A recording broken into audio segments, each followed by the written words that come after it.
All right, guys, we have an awesome guest today, Adam Heist, Ranquist, and Adam have a background of a decade in the energy space, spanning marketing, M&A, and GM roles. He moved to Utah to lead the operations of an outdoor products brand. Over a 4-year period, they were able to take the brand from 8 to 9 figures, which is amazing. Through that experience, he discovered the power of the Amazon marketplaces, and after 2 years, he was able to scale and sell his own brands. He's obsessed with marketplaces and the power of scaling physical, digitally native products brands. In addition, Adam runs the famous YouTube channel Adam Heist, and he is an investor and advisor to the Amazon aggregator D1 Brands, who just raised 123 million. Adam, it's really an honor to have you here. I'm sure we're going to learn a lot from this talk.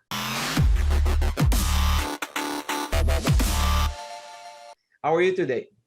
Doing awesome, man. I'm thinking I might need to hire you as my pitch man. That was a thunderous introduction, so I appreciate it, brother. That would be a pleasure for me to do. Um, so yeah, I saw that you were traveling a lot lately for the holidays, and I hope you had a good time in this holiday season and good Q4.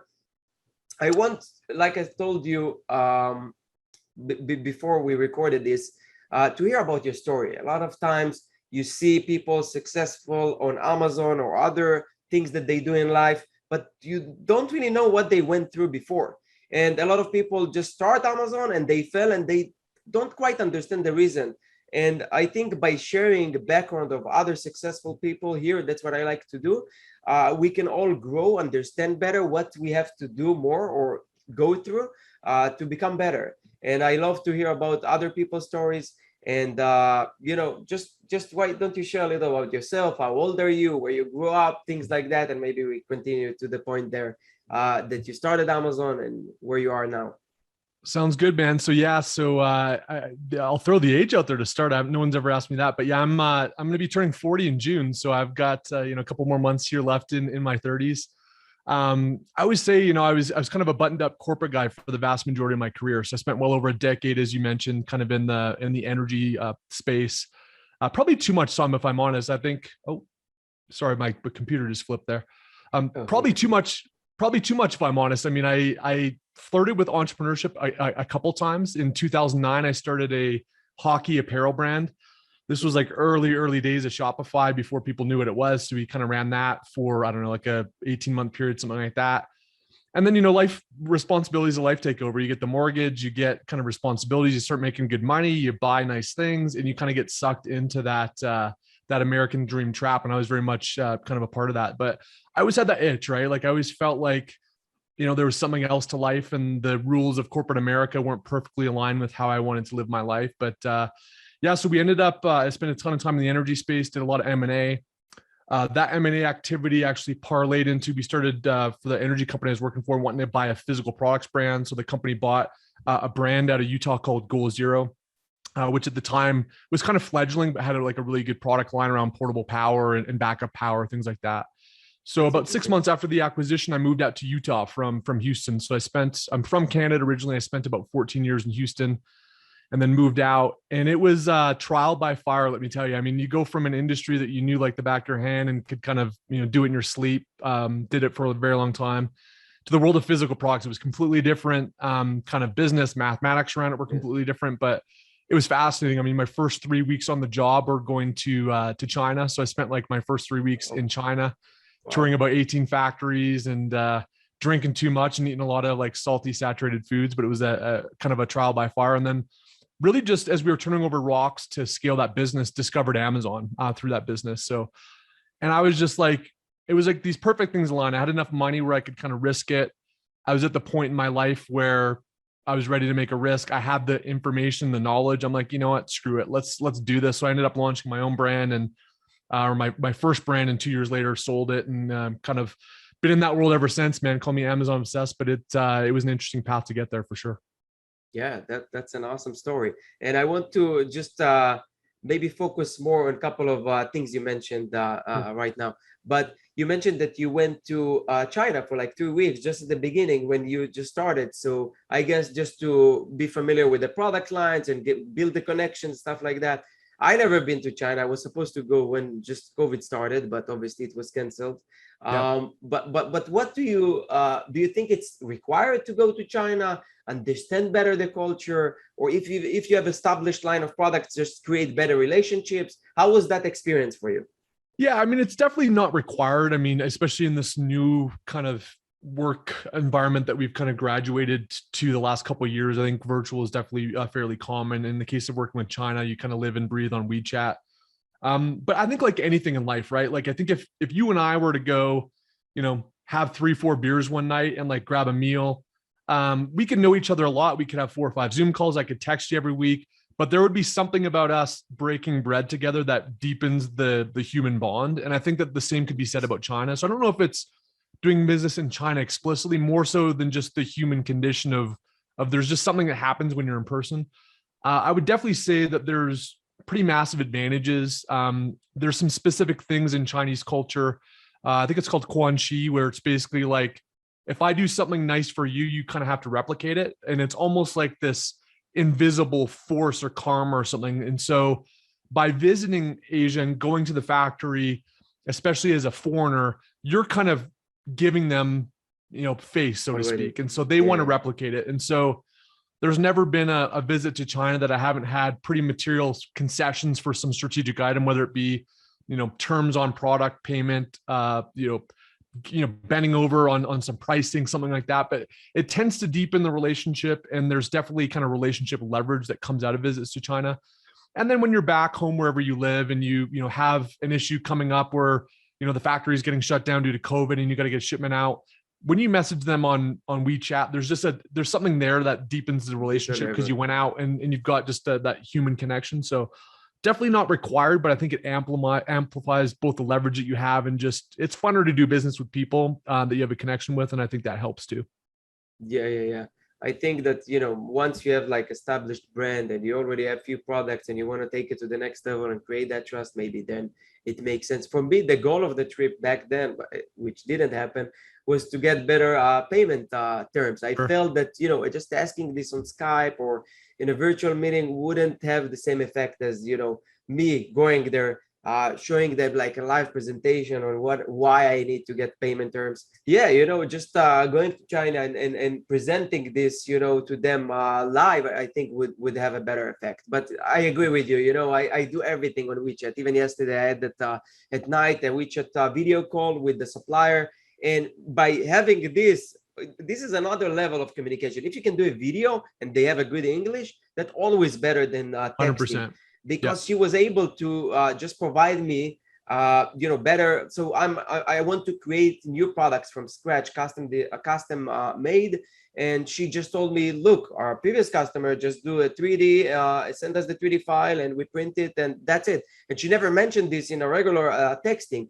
So always try to create a closer communication line, like it's to the real thing, that's 100%. Always better. Yeah, and you mentioned that you went there several times. So how many times total you've been in China? I think it's about 4. So again, I did like the full world tour. I had like 18 plus factories that first trip. So I usually start in Hong Kong and I work my way up to Shanghai and fly back. But I've got it down to a science now. I can do it in about 8 to 9 days, 2 factories a day, and do it. So in pre-COVID time, I try to get out there once a year at least. And then obviously I haven't been out there for a couple of years, but yeah, I really enjoy it. It's pretty fascinating going out there, and it's always a fun experience. So yeah, when I go there for the first time, maybe you can give me some tips later. 100%. Yeah, I'll give you my my cheat sheet. Yeah, for sure. And you while you started your Amazon brand, you still worked in the corporate job, or you just quit everything and you went all in, starting your own Amazon brand? Yeah, so I kind of call and I guess probably one of the reasons I spent such a long time in corporate life is I call myself a bit of a chicken shit entrepreneur, right? So I'm the kind of person that likes to have low probability of bad things happening. So I basically worked the executive job. Again, it was tough to say goodbye to that big salary. So I had the kind of a nice salary going.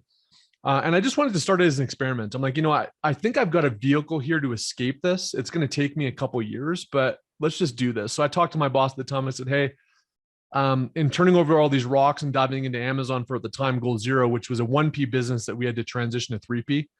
I basically like discovered the end of YouTube for all the Amazon content. And I was like, again, I knew the physical products world a little bit through China. I'm like, I'm just going to do this. So I told him, I said, hey, if it's not an issue, I'm going to start this. He's like, yeah, no problem. Just don't let it interfere with your work.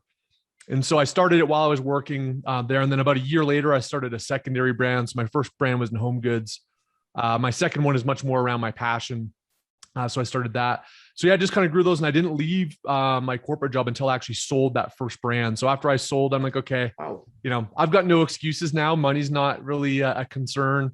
It's time to kind of fully live life on your terms and do this. So so shortly after selling, that's when I kind of said farewell to the executive day job, and been full-time chicken shit entrepreneur ever since. So Yeah, I'm also like that. Why taking risks when you don't really need to, yeah, always. And I think sometimes when you do such a move, you have the benefit and pros for that, because when you are all in and you have no other choice, you kind yes, of have no way, no other way, you must succeed. But on the other end, it could lead you to do some mistakes, because you have the sure, pressure of unit salary, or you can grow slower.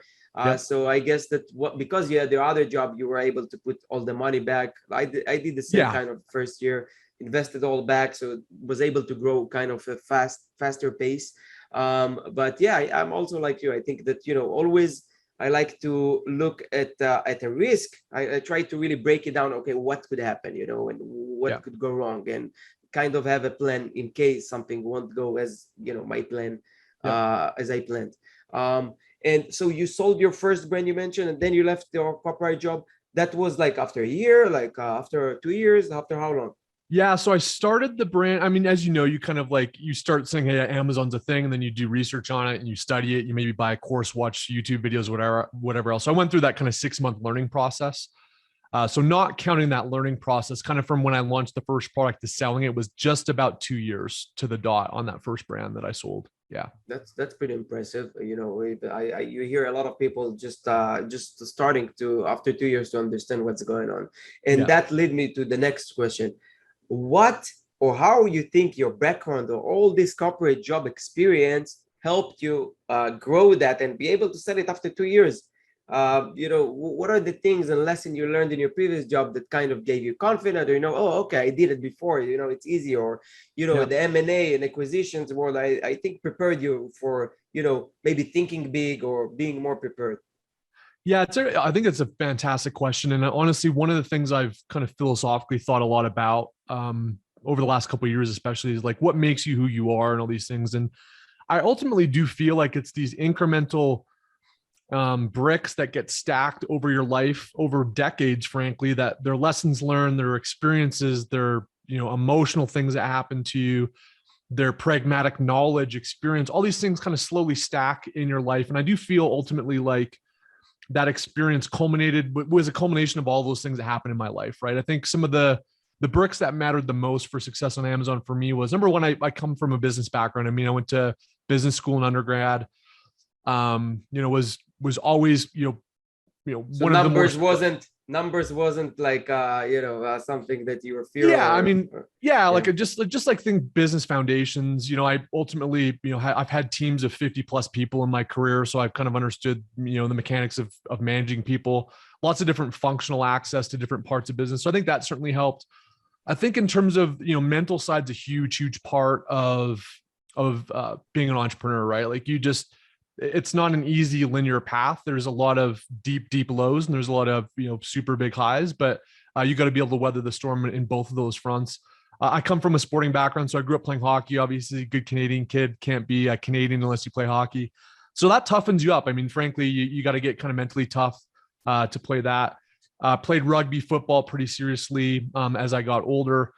And then just actually probably in the years preceding before I got into Amazon seriously, I got into like cycling and mountain biking and started racing and kind of getting into that seriously. And, it's a sport of suffering, right? When you get on the bike for 3, 4, or 5 hours, there's a mental game of mentally pushing through stuff and suffering and not listening to the voice in your head and doing one more, going 5 more minutes, going 10 more minutes. And I think that physical to mental connection of learning how to suffer, frankly, and kind of toughening up and pushing through stuff, matched with that business and life experience that comes with kind of a career and schooling and all the rest of it, for me kind of culminated. And it was a good combination of things, I think, that helped mix it. But yeah, it wasn't, it's a 2-year story in terms of the Amazon story, but it's a life of lessons and scars and wins and losses that I think make you who you are in life. And you can take those things in any venture that you decide to pursue. So.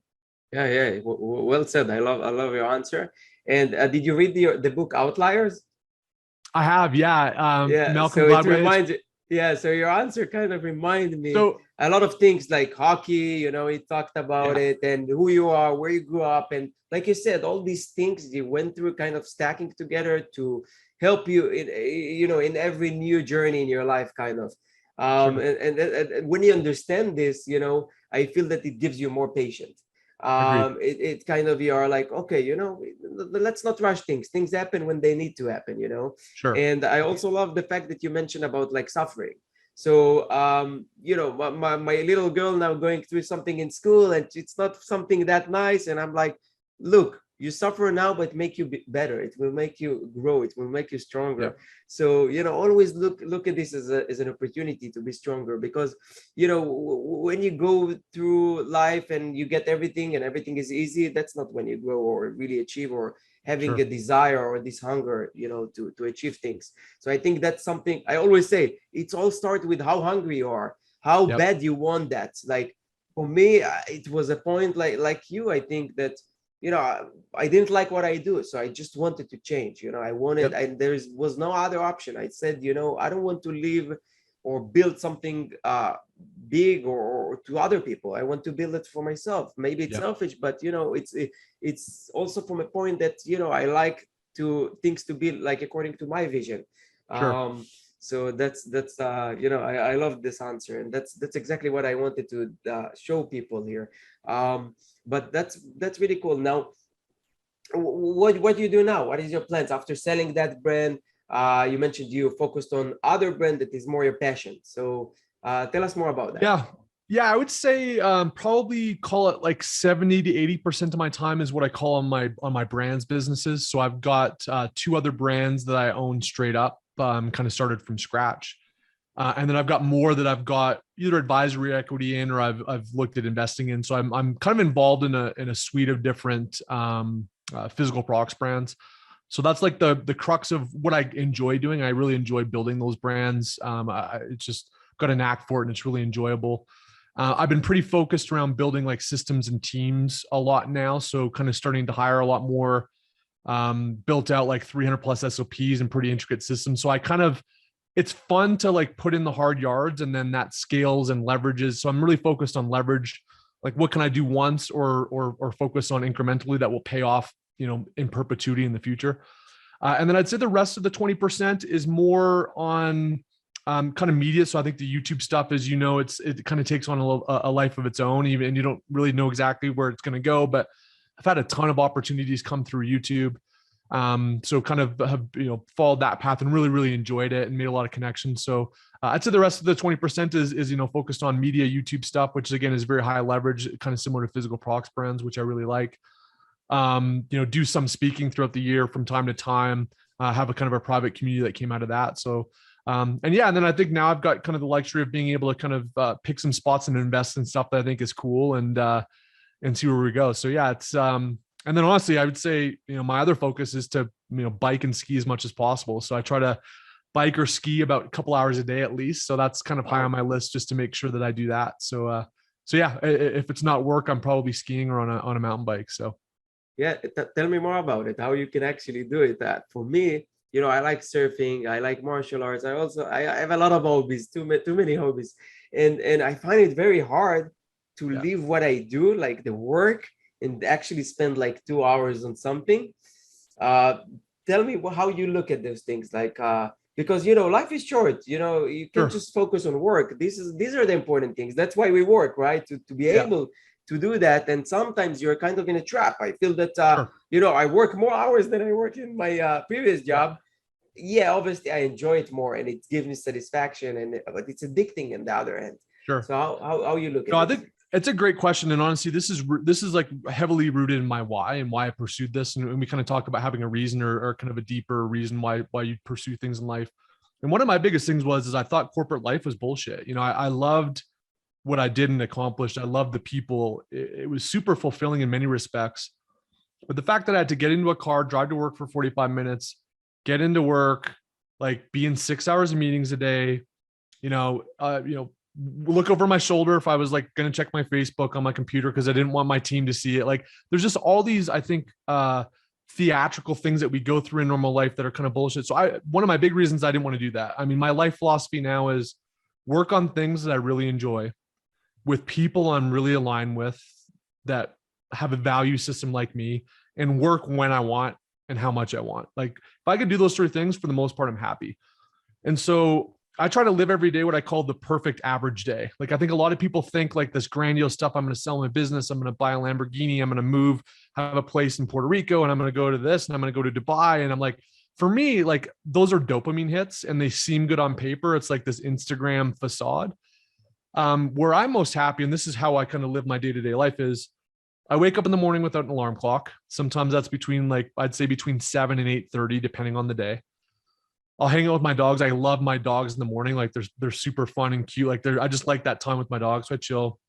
And then I either like meditate, chill, have a coffee on the patio. Like I don't really, get too busy. And then I call it like my hyper focus time. From 10 to 12 is when I work every day. Now, do I do more than 2 hours of work a day? Yes, most days I do. But when I talk about work, I mean the work that matters. So for me, it's all about high leverage and high scale. So what's something that I can do once that will have incremental benefit in perpetuity? So that might be shooting a video to teach somebody else how to do something. That might be having a conversation with somebody that I know is going to pay dividends down the line. It might be focused on something that's going to perpetually improve conversion rate down the line. But it's something that I do once that it has an outsized effort for that incremental effort. So I try to do really deep work for 2 hours a day. That's high leverage, really high focus, and gets a lot more done pound per pound than anything else I do. I don't consider email work. I don't consider, meetings work. Like for me, that's not work. That's stuff that has to happen. For me, work is those deep, high leverage tasks. So I do that 2 hours a day.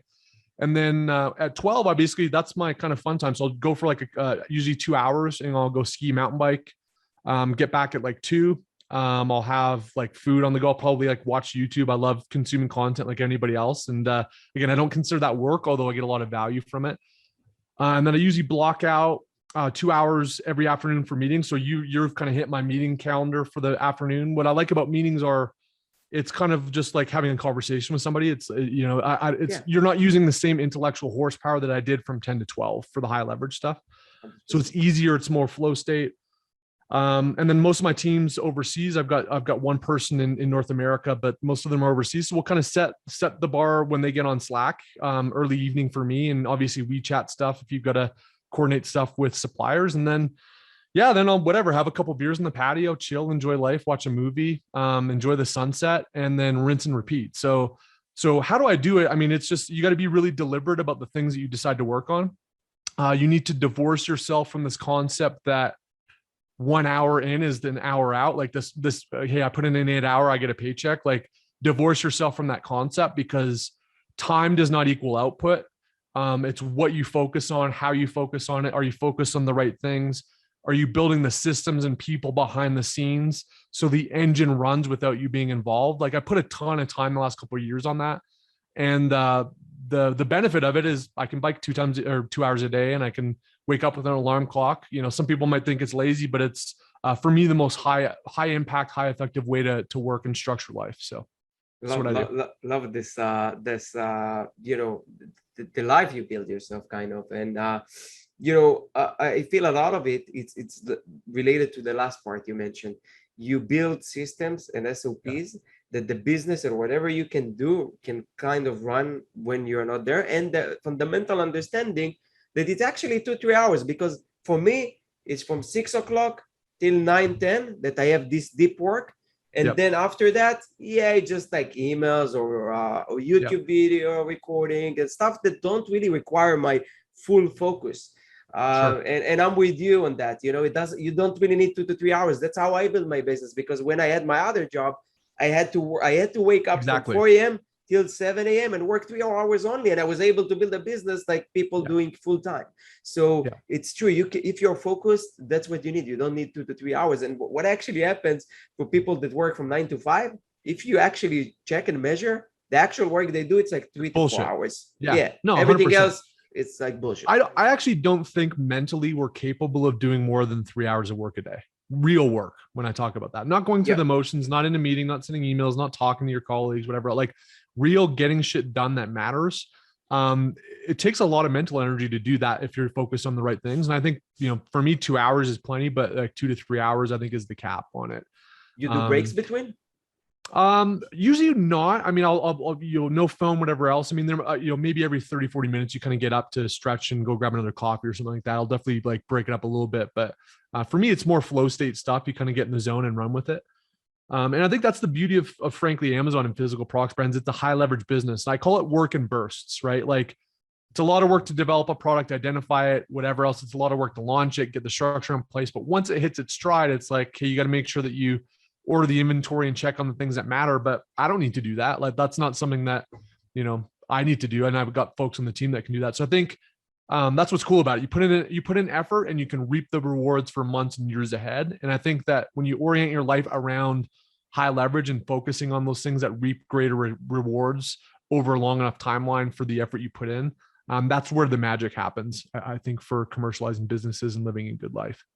Yeah, that's why I choose Amazon too, because you can scale with relatively small and lean system or team to crazy heights. And this is amazing. You see those stories. I met a lot of people that sold. I just met this guy last year, the end of last year, sold this business for 30 million with like one team member, everything automations. And I was like, wow, this is what I want, to be able to build a massive business with one or two people, because I'm tired of managing a lot of people and just want to make everything with my pace. You bring more people, you have to it's more headache. But you build now your team. How you look at it? You bring a manager that's gonna manage them, or you deal with everyone?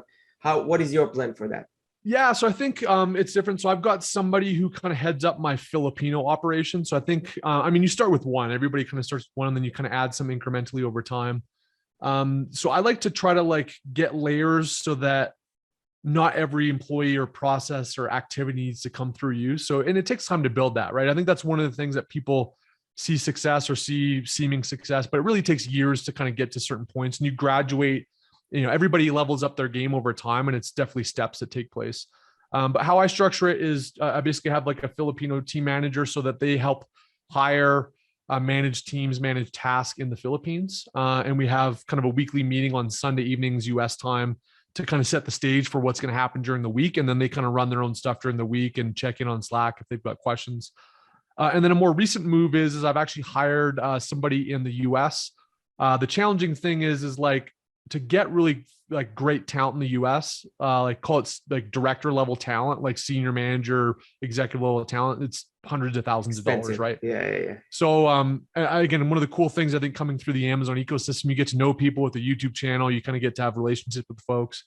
I basically hired a guy that's already a multi 7-figure seller himself, does really, he knows more than me, frankly. He's just absolutely insane, a great guy. And I've one of my best friends too, which is kind of funny. I've never met him, but interacted. So I said, hey, dude, like, as you know, one of the downsides of an Amazon business, especially if you're growing, you can become a victim of your own success with cash flow. You got to go order double more than you ordered last time. And taking money out of the business is, you're going to impede growth if you do that. So I'm like, hey, I'll tell you what, I'll pay you like half of what you would normally get at an executive salary. So you can like not have to worry about cash flow. You can pump all the money into your business. It can continue to scale. And again, I'm not looking at things as like hours, like you need to put in this many hours. I'm like, I know that the effort and the hours and the knowledge that you can contribute will far outweigh even like a half ton. So I'm like, give me like 2 hours a day. And some days you might go 3 days without doing any work. And maybe you work an 8-hour thing on a weekend, but like, I don't care when you work. But I'm basically buying a portion of your time to help me uncover and scale and do those things to take my business to the next level. And guess what? Like, I basically got like a CEO level talent that's in the business and can help incrementally chip away at things. And then we'll hire out the things that we need to kind of implement. And so that kind of thinking, again, it's not like your typical thinking. You think like corporate America, these 9-to-5 jobs, and that's how you work. I think that this incremental economy and thinking about, labor arbitrage and getting really, really incredible people. I don't care what time zone you're on. I don't care when you start and end your day. We've got an objective as a business. We've got the systems to execute on it. And then we just do that. We can make mistakes and learn and whatever else. Like, But for me, that's a fun environment. And that's the kind of company I always wanted to work for and the kind of environment I always wanted to be in. And so that's the culture and the system that we've set up, and it's worked really well for us. So, but it's That's really definitely, inspiring. abnormal. It's not, if you looked at my company, it's, there's not a playbook for it. There's no like textbook on how to build stuff like this. But for me, it's been super rewarding. And I think it's the kind of company that I wanted to have. So I'm like, shit, I'll just build it and see if it happens. Maybe it'll work, maybe it won't, but I'm doing it on my terms. So we'll see how it shakes out. Yeah, that's fascinating because I never really, I mean, I always think like that, things change, the world change. You can't just come and force people to work. You have to bring them to you to have they understand the reason why things happening and be part of the goal. And I think what you do here with this guy, this is an awesome idea. It's untraditional, and then I think it will pay off big time, because at the end of the day, 1 hour of him bringing something that works for his business or for his brands, just worth like many hours. There's no price for that. And that's brilliant. I think, I'll take a lot from this for sure, the way I look at things. So thank you for sharing that. That's really amazing. I want to wrap it up. I could talk with you for hours about SOPs and stuff like that. That's really fascinating. I'm very passionate about it, and I can tell you are as well. But yeah, that was great, and I hope to have you again in the future as a guest, and I hope to anytime, stay man. in touch with you. It was really a pleasure. I enjoyed, and I'm sure it will inspire a lot of people here that's gonna watch it. And for anyone, one last thing I want to ask you is about your amazing growth in your YouTube channel. Just Sure. out of nowhere, it grew to become one of the best channels on YouTube about Amazon FBA, keeping it real while very entertaining. I love the way that you present things, and it looks awesome. But at the same time, usually there is no alignment with those that are very good in presenting things and with the knowledge. So you bring them both kind of. And I think that's what contributed to the success. But tell me about that just a little bit, about YouTube, how you approach this, how you learn from this, how you improve, and you know. Yeah, that, first of all, thanks a lot. I really do. That compliment means a lot for you to kind of recognize that. And so anyway, thank you for that. Couple lessons learned and I've learned so much from YouTube, more than I thought. I mean, when I first started YouTube, I knew it was kind of like, you got to play the game a little bit and do like the thumbnails and all that stuff. And it feels really weird when you shoot your first video and are looking into the camera. And I got my buddies like from various points in my life. We all bust each other's balls. So they're like sending out links. Hey, look at Adam's latest thumbnail. I mean, you gotta be willing to go through the gauntlet a little bit. But a couple of things I've learned, and one is really a philosophy that I have for business, which is it just works across the board. Seth Godin came out with a book. It's probably over 10 years now. It's a book called Purple Cow. And the whole concept is basically a lot of marketers kind of do a lot of what is expected of them. And and because they do what's expected and they don't take risks and they don't stand out, it's very vanilla and it doesn't have an impact. And the analogy he uses is if you're driving down, the highway as an example, and you look out and there's fields of cows everywhere, you wouldn't really think anything. It's just like, it's life. You see cows all the time. But if you saw a purple cow, you'd be like, holy shit, I'm actually going to pull over. I've never seen a purple cow. You get out, you'd probably take a photo of it. You'd post it to Instagram. You'd say, holy shit, I saw a purple cow today. Like, it was a extraordinary experience.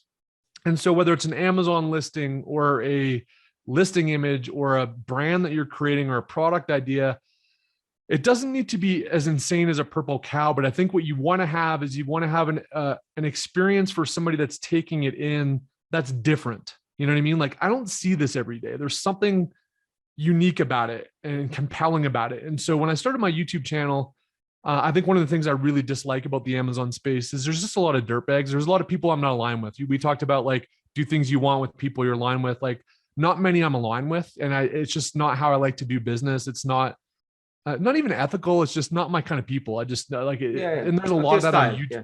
There's a lot of that on YouTube at the time. And I also felt like there wasn't like a professional perspective, and not to say that I was like, I'm the most professional or knowledgeable person in the world, but I do come from a corporate background, and like, there's a different set of experiences I went through. And I'm like, you know what, this is where I think this space is going. I'm going to bring this to the table. I'm not going to sell anything for you. I'm just going to do a video a week and just put out high value content on things that have worked or not worked in my business. And I feel like there's other people like me in their 30s going through the corporate thing and are using Amazon as a vehicle to get out, that it'll resonate with. So that was the philosophy. And I think, so being a purple cow, kind of thinking about how can you do things differently, but live in alignment with your value system and be who you are. People can smell out bullshit, and they can smell out inauthentic people. And I think when you live in alignment, you magnetize people that are like you to that. So I think that was a big part of it. And then I think the second part, and this is very difficult. You talked about patience earlier on, but like, don't be focused on the outcome or have a predetermined notion of what the outcome is. So not to say that you shouldn't have a goal. Like, I want to build a 7-figure business, or I want to exit for $2 million or $1 million or whatever that number is, because it gives me and my family life and freedom. Have those goals and those yardsticks. I think I'm not trying to say that those, they shouldn't have those, but you shouldn't focus your happiness or your success North Star on some outcome. And so I said, you know what? I don't know where this thing is going to go. I don't know if I'm going to like it, but what I can do is I can do a video a week for a year. I can not care about subscribers, likes, how much money it's made, who I've met, whatever else. Let's just see what happens as a personal challenge, whether it's fitness or building a business or whatever else. And like, I believe something will happen positive. I believe I'll change and improve. I believe that maybe money might come of it. Partnerships might come of it. Business opportunities might come. Like, I believe that stuff will happen, but I'm not focused on those outcomes as the reason that I'm going to be doing things on an incremental basis. And I kind of feel like it's kind of weird human psychology stuff, but like, when you don't focus on those things and those yardsticks, they tend to happen faster and in a more magnificent way than you ever imagined. And so I think it's those two things, man, creating kind of a unique, aligned experience that, people will resonate with. And then, being outcome independent and realize that good things happen to good people if you do things in the right way. And you can't say what time it's going to happen or how big it's going to happen, but it will. So those are my two things. And again, I don't think it's like a crazy channel, but I think that's kind of some of the DNA of the things that have happened positively through the YouTube experience. Yeah, that's amazing. Especially, I think what actually helped you grow it rapidly, it's the approach of the purple cow. And that's my approach to Amazon in general. But to be honest, I didn't look at YouTube in the same way. That's a really nice insight that you shared here. I call it on Amazon the main image opportunity. The first thing I check if I can come with a different unique picture that would stand up and just people would have to stop and say, what is this product? So that's really something that if I don't have it, I don't even go to the next step with product research. But yeah, thank you for sharing all of this knowledge, your story. It inspired me. I'm sure it's going to inspire a lot of other people here. So thank you for freeing your time and not doing some other ski or biking stuff. We appreciate it. I already skied earlier today, so I got it out of my system. We're good. Yeah, you have to rest for tomorrow, right? Yeah, exactly. All right. So thank you again. For people, could you share again what is your YouTube? How can people reach out and find more about you or consume more of your content? Yeah, honestly, the best thing is just type in Adam Heist on YouTube and you'll find kind of content usually focused around Amazon specific strategies and kind of entrepreneurship, e-commerce. So yeah, just type in Adam Heist, you'll find me there. And if you like the stuff, you hit subscribe and come along for the ride. And likewise, Tomer, I mean, part of how we met, I commented on one of your productivity videos. You do a lot of really amazing content too. And I've gotten a lot of value out of it. So kudos to you, man. I appreciate, game respecting game. And I definitely respect what you put together too. So I appreciate you having me on, man. Thank you. I appreciate it. All right. Thank you. See you next time. Cool. Cheers. Now, please, my friends, do me a favor and share this video with other people that might benefit from this video. It will help me grow the channel and I will really appreciate it. And I'll see you in the next video. Thank you very much for watching.